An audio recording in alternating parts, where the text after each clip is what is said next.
En Belgique, le débat sur la colonisation en Afrique n'a pas encore vraiment eu lieu. Cela fait pourtant longtemps que la diaspora congolaise le réclame. Pour cette militante, l'existence même du musée de Tervuren est un scandale. C'est comme si on avait un musée au Congo qui exposait les bijoux de votre grand-mère après l'avoir tuée, après avoir mis à feu et à sang votre ville en Belgique ou en France, et qu'on vous dise il faut payer l'entrée du musée pour voir les bijoux volés de votre propre grand-mère.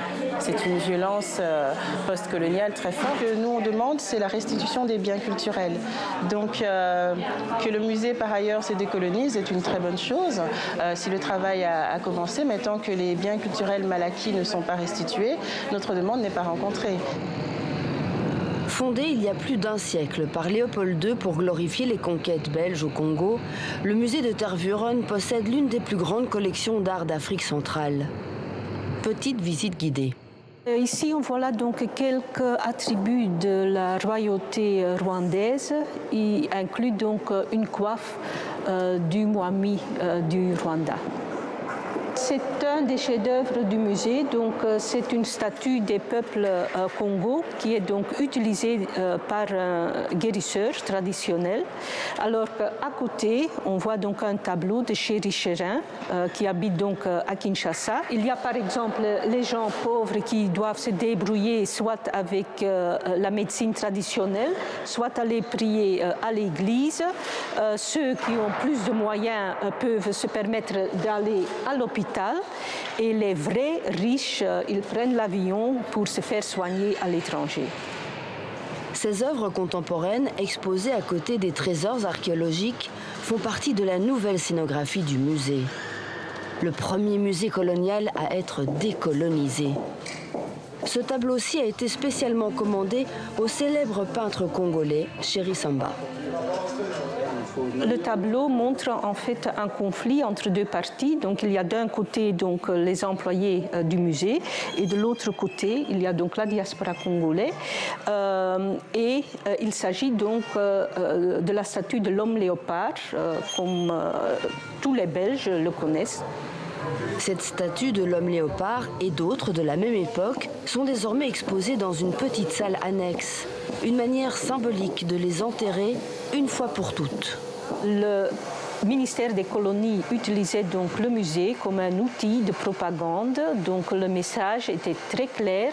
Cette statue était vraiment destinée à montrer aux Belges comment la colonisation était nécessaire pour civiliser ces Congolais soi-disant sauvages.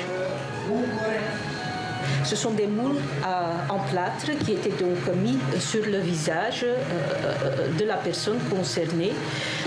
Et comme vous voyez, donc, ils ont les yeux fermés pour des raisons bien évidentes. Mais on sait aussi donc, que les gens avaient très peur. Ils ne savaient pas pourquoi ils devraient faire cela. Ils ne savaient pas ce qui allait leur arriver. Mais le résultat, c'est clair, effectivement, que ce sont des statues qui sont presque comme des photographies. Décoloniser un musée colonial, pour les équipes d'archéologues et d'ethnologues, le défi est immense. Parmi les initiatives de ce musée désormais baptisé Africa, il y a aussi cette salle. Elle est entièrement consacrée à l'Afrique avant la colonisation, une période particulièrement méconnue. Depuis le 19e siècle, il y a des philosophes ou même des présidents, des hommes politiques qui disent que l'Afrique est un continent sans histoire. Et en fait, cette salle, elle a cet objectif-là. Elle a l'objectif de montrer qu'il y a une histoire et qu'elle est très très longue, puisqu'en fait, elle s'étale ici sur 2 millions d'années. Des outils en pierre retrouvés en Afrique centrale, à ces poteries très anciennes, on arrive au trésor du royaume Luba, fondé au XVIe siècle. Par exemple, ces pagaies ici, ce sont des sceptres de pouvoir. Alors, ils évoquent une pagaie parce que, bien, dans le mythe de la royauté Luba, il y a des moments importants du mythe qui sont en rapport avec des passages de rivière ou avec la rivière. Et donc, c'est une évocation de ce rôle dans l'histoire. Et ici, cette vitrine-ci parle de ce qu'on pourrait appeler à la fois les mains, les bras armés du pouvoir et en même temps les contre-pouvoirs. Ce sont les sociétés, les associations qui existaient autour du royaume Luba, avec notamment le Bamoudier, qui était une société d'historiens, Cet objet que vous voyez ici, c'est une nukasa. C'est un objet mémonique qui permet à un historien de raconter l'histoire du royaume. L'association des perles, leurs couleurs, leur organisation, c'est à chaque fois des chapitres de l'histoire. Tous ces gestes de décolonisation muséale seront-ils suffisants?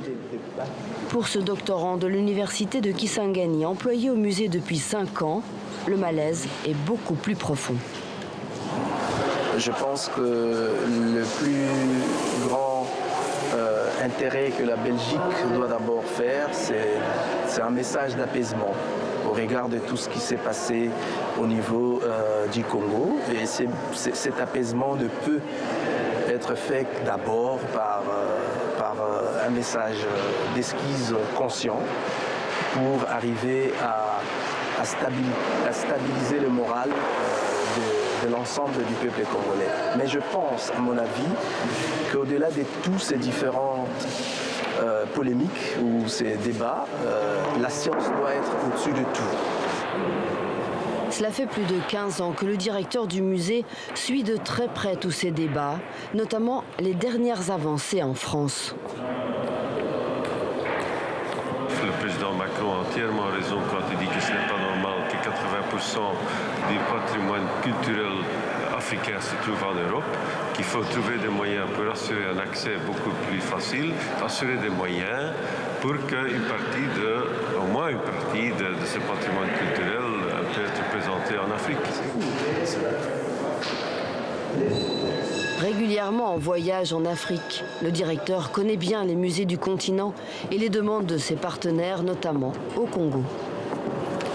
J'étais encore au Congo le mois passé, ils ont 85 000 pièces d'objets ethnographiques.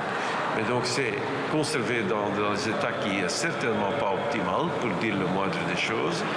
Et donc il faut d'abord, ce qu'eux ils me demandent, c'est d'abord un renforcement et un support pour conserver et restaurer les objets qu'ils ont actuellement. Et ensuite, dans un deuxième lieu, ils veulent parler de comment est-ce qu'on peut les aider à compléter leur collection. Alors ce haut responsable serait-il vraiment prêt à restituer une partie des 125 000 pièces de son musée? J'aime beaucoup le tambour. Petit test en direct. Je regarde cette pièce, je suis déjà en bonne humeur parce que j'entends déjà la musique, je vois tout le monde sourire, je vois l'ambiance, que les gens commencent à danser. Donc je trouve ça une pièce qui me donne toujours joie de vivre. Et si vous deviez la rendre?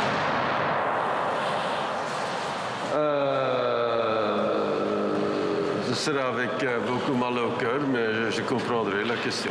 Si les Congolais trouvent cette pièce vraiment d'une importance telle qu'ils demandent la restitution, je la donnerai, mais je dis en même temps, est-ce que je peux l'emprunter pour une exposition temporaire que je la vois encore de temps en temps ici dans notre musée.